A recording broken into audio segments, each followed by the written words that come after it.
Hello everybody, ಎಲ್ಲರಿಗೂ ನನ್ನ ನಮಸ್ಕಾರ. ನಾನು ನಿಮ್ಮ ಐಶ್ವರ್ಯ. ಈ ವಿಡಿಯೋದಲ್ಲಿ ಪ್ರೀತಿಯಲ್ಲಿ ಪವಿತ್ರತೆನ ಹೇಗೆ ಉಳಿಸ್ಕೊಳ್ಳೋದು ಅನ್ನೋದನ್ನ ತಿಳ್ಕೊಳ್ಳೋಣ.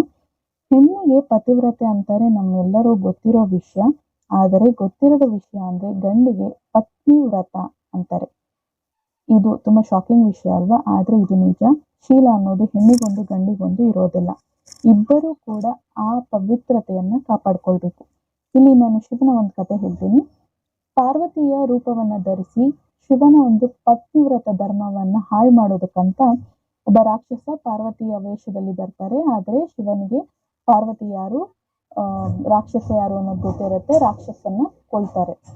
ಮತ್ತೆ ಗಂಗೆ ಶಿವನ ಹೆಂಡತಿ ಅನ್ನುವಂಥ ಒಂದು ರೂಮರ್ ಇದೆ. ಇದು ತಪ್ಪು.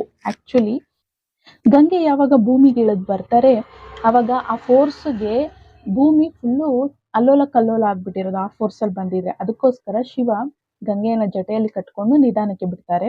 ಅದಕ್ಕೋಸ್ಕರ ಶಿವನನ್ನ ಗಂಗಾಧರ ಅಂತಾರೆ. ಆದ್ರೆ ಎಲ್ಲೇ ಕೂಡ ಗಂಗೆ ಜೊತೆ ಶಿವನಿಗೆ ಮದುವೆ ಆಗಿಲ್ಲ. ಶಿವನ್ಗೆ ಪಾರ್ವತಿ, ಪಾರ್ವತಿಗೆ ಶಿವ. ಅದಕ್ಕೆ ನನ್ನ ಫೇವ್ರೇಟ್ ಕಪಲ್ ಯಾರು ಲವ್ ಅಲ್ಲಿ ಅಂತಂದ್ರೆ ಶಿವ ಪಾರ್ವತಿನೇ ನಾನು ತಗೊಳ್ತೀನಿ. ಅವರಿಂದಾನೇ ಪ್ರೀತಿ ಅನ್ನೋದನ್ನ ನಾನು ಕಲಿತಾ ಇದ್ದೀನಿ. ಸೊ ನೆಕ್ಸ್ಟ್ ಬಂದು ಮನೆಯಲ್ಲಿ ಮಕ್ಕಳನ್ನ ಬೆಳೆಸ್ಬೇಕಾದ್ರೆ, ಸ್ಪೆಷಲಿ ಹೆಣ್ಮಕ್ಳನ್ನ ಬೆಳೆಸೋವಾಗ ಗಂಡನ್ನ ಬಿಟ್ಟು ಬೇರೆ ಇನ್ಯಾರನ್ನು ತಲೆ ಎತ್ತಿ ನೋಡ್ಬಾರ್ದು, ಬೇರೆ ಹುಡುಗರ ಜೊತೆ ಸವಾಸ ಮಾಡಬಾರ್ದು ಅನ್ನೋದನ್ನೆಲ್ಲ ಹೇಳಿಕೊಟ್ಟು ಬೆಳೆಸ್ತಾರೆ. ಆದ್ರೆ ಗಂಡ್ ಮಕ್ಳನ್ನ ಬೆಳೆಸೋಬೇಕಾದ್ರೆ ಮಾತ್ರ ಅವ್ನ್ ಗಂಡ್ಸು, ಅವ್ನ್ ರಸಿಕ, ಅವ್ನ್ ಏನ್ ಮಾಡಿದ್ರು ನಡೆಯುತ್ತೆ ಅನ್ನೋಂಥ ತಪ್ಪು ಮಾಹಿತಿಯನ್ನ ಕೊಟ್ಟು ತಂದೆ ತಾಯಿ ಬೆಳೆಸ್ತಾ ಇದ್ದಾರೆ. ಇದು ನಿಜವಾಗ್ಲೂ ತುಂಬಾ ತಪ್ಪು. ಅದರಿಂದಾನೇ ಮಕ್ಕಳಿಗೆ ಚಿಕ್ಕ ವಯಸ್ಸಿನಲ್ಲೇ ಅವ್ರ ಮೇಲೆ ಸೆಕ್ಷುವಲ್ ಅಬ್ಯೂಸ್ ಆಗುವಂಥದ್ದಾಗಿರ್ಬಹುದು, ರೇಪ್ ಕೇಸಸ್ ಬೆಳೀತಾ ಇರುವಂಥದ್ದಾಗಿರ್ಬೋದು. ಇದೆಲ್ಲ ಇದೇ ಒಂದು ಪ್ರಾಬ್ಲಮ್ ಇಂದ ನಡೀತಾ ಇರುವಂಥ ವಿಷಯ. ಗಂಡು ಎಷ್ಟೋ ಜನ್ಮದಲ್ಲಿ ಮಾಡಿದ ದಬ್ಬಾಳಿಕೆಯಿಂದ ಹೆಣ್ಣು ಸಹ ಇವತ್ತು ಬೀದಿಗಿಳಿದಿದ್ದಾರೆ. ಸಂಪಾದನೆ ಮಾಡೋದ್ರಲ್ಲಿ ನಾವು ಚೆನ್ನಾಗಿದ್ದೀವಿ, ಆ ಪಾಸಿಟಿವ್ ಪಾಯಿಂಟ್ಸ್ ಇದ್ರೆ ಗುಡ್. ಆದ್ರೆ ಸಿಗರೆಟ್ ಸೇದೋದು, ಆಲ್ಕೋಹಾಲ್ ಎಕ್ಸೆಟ್ರಾದಲ್ಲೂ ಇವತ್ತು ಹೆಣ್ಮಕ್ಳು ತುಂಬಾನೇ I don't want to say any word, ಅರ್ಥ ಮಾಡ್ಕೊಳ್ಳಿ. ಹೆಣ್ಮಕ್ಳು ಇವತ್ತು ಮದುವೆ ಆಗೋದಕ್ಕೆ ಹೆದರ್ಕೊಳ್ತಾ ಇದ್ದಾರೆ. ಒಳ್ಳೆ ಹುಡುಗಿ ಸಿಕ್ಕರೆ ಸಾಕು ನಾನು ಮದುವೆ ಆಗಕ್ಕೆ ಅಂತ. ಆದ್ರೆ ಇಲ್ಲಿ ಒಂದು ಸಣ್ಣ ಸಜೆಷನ್ ಹೆಣ್ಮಕ್ಳಿಗೆ, ನಾವು ಗಂಡಸರನ್ನ ಎಲ್ಲ ಲೆವೆಲಲ್ಲೂ ಮೀರಿ ಬೆಳೆಯೋಷ್ಟು ಶಕ್ತಿ ಖಂಡಿತ ನಮಗಿದೆ. ಯಾಕೆಂದ್ರೆ ನಾವೇ ಶಕ್ತಿ. ಆದ್ರಿಂದ ಒಳ್ಳೆ ವಿಷಯಗಳಲ್ಲಿ, ಸಂಪಾದನೆಯಲ್ಲಿ, ಬೆಳೆಯೋದ್ರಲ್ಲಿ, ಒಳ್ಳೆ ವಿಷಯಗಳಲ್ಲಿ ಅದನ್ನು ತೋರಿಸ್ಬೇಕೆ ಹೊರತು ಈ ತರ ಕೆಟ್ಟ ರೀತಿಯಲ್ಲಿ ಅಲ್ಲ. ಇದು ಒಂದು ಚಿಕ್ಕ ಸಜೆಷನ್. ನೆಕ್ಸ್ಟ್ ಬಂದು ಚಿಕ್ಕ ವಯಸ್ಸಿನಿಂದಲೇ ನಮ್ಮ ಆತ್ಮ, ನಮ್ಮ ಮನಸ್ಸು ನಮ್ಮ ಟ್ವಿನ್ನ ಹುಡುಕ್ತಾ ಇರುತ್ತೆ. ಆ ಜರ್ನಿಲಿ ಅವರಿಗೆ ಸಿಮಿಲರ್ ಆಗಿರೋ ಅಂತ ವ್ಯಕ್ತಿನ ನೋಡಿದಾಗ ನಮಗೆ ಇಷ್ಟ ಆಗ್ತಾರೆ. ಅಂದ್ರೆ ಹೀರೋಯಿನ್ಗಳಾಗಿರ್ಬೋದು, ಸ್ಕೂಲು, ಕಾಲೇಜ್, ಆಫೀಸ್, ಅಕ್ಕಪಕ್ಕ ಮನೇಲಿರೋರಾಗಿರ್ಬಹುದು. ಇದು ಕಾಮನ್. ಮತ್ತೆ ಇದರಲ್ಲಿ ಯಾವುದೇ ರೀತಿಯಾದ ತಪ್ಪಿಲ್ಲ. ಆದ್ರೆ ನಮ್ಮ ಟ್ವಿನ್ನ ನಾವು ಯಾವಾಗ ಒಂದ್ಸಲಿ ನೋಡ್ತೀವಿ ಆಗ ನಮ್ಮ ಮನಸ್ಸು, ಆತ್ಮ ಅವರನ್ನ ಕಂಡುಹಿಡಿಯುತ್ತೆ. ಅವರನ್ನ ನಾವು ರೆಕಗ್ನೈಸ್ ಮಾಡಿದ್ಮೇಲೆ ನಮ್ಮ ಕಣ್ಣಾಗ್ಲಿ ನಮ್ಮ ಮನಸ್ಸಾಗ್ಲಿ ಇನ್ನೊಬ್ಬ ವ್ಯಕ್ತಿ ಮೇಲೆ ಹೋಗಲ್ಲ.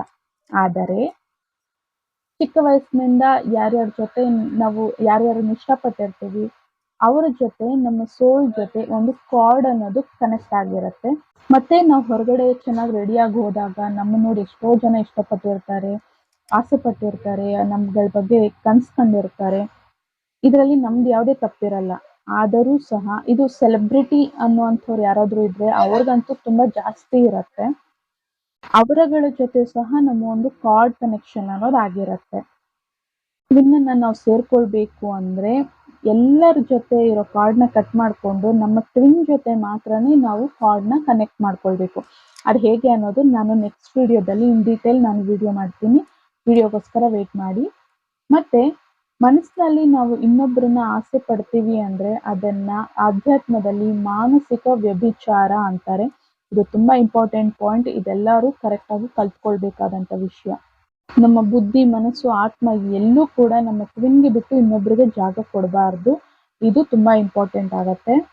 ಟ್ವಿನ್ನ ನಾವು ಕನೆಕ್ಟ್ ಮಾಡಬೇಕು, ಕನೆಕ್ಟ್ ಆಗಬೇಕು ಅಂತಂದ್ರೆ ಬೇರೆಯವ್ರ ಜೊತೆ ಇರೋ ಎಲ್ಲ ನೆಗೆಟಿವ್ ಕಾರ್ಡ್ನ ಕಟ್ ಮಾಡಿಕೊಂಡು ನಮ್ಮ ಟ್ವಿನ್ ಜೊತೆ ಇರೋ ಕಾರ್ಡ್ನ ಮಾತ್ರನೇ ಸ್ಟ್ರಾಂಗ್ ಮಾಡ್ಕೊಳ್ಬೇಕು. ಅದು ಹೇಗೆ ನಾನು ನೆಕ್ಸ್ಟ್ ವಿಡಿಯೋದಲ್ಲಿ ಹೇಳ್ತೀನಿ. ಆ್ಯಂಡ್ ಈ ವಿಷಯದಲ್ಲಿ ನಿಮ್ಮ ಅನುಭವಗಳೇನು ಕಾಮೆಂಟ್ನಲ್ಲಿ ಹಾಕಿ ಬೇರೆಯವ್ರಿಗೂ ಸಹ ಗೊತ್ತಾಗಲಿ. ಸೊ ಈ ವಿಡಿಯೋದಲ್ಲಿ ಇಷ್ಟೇ. ನೆಕ್ಸ್ಟ್ ವಿಡಿಯೋದಲ್ಲಿ ಮೀಟ್ ಆಗೋಣ. ಅಲ್ಲಿವರೆಗೂ keep smiling, take care, because we are all born for a reason. Thank you and love you all.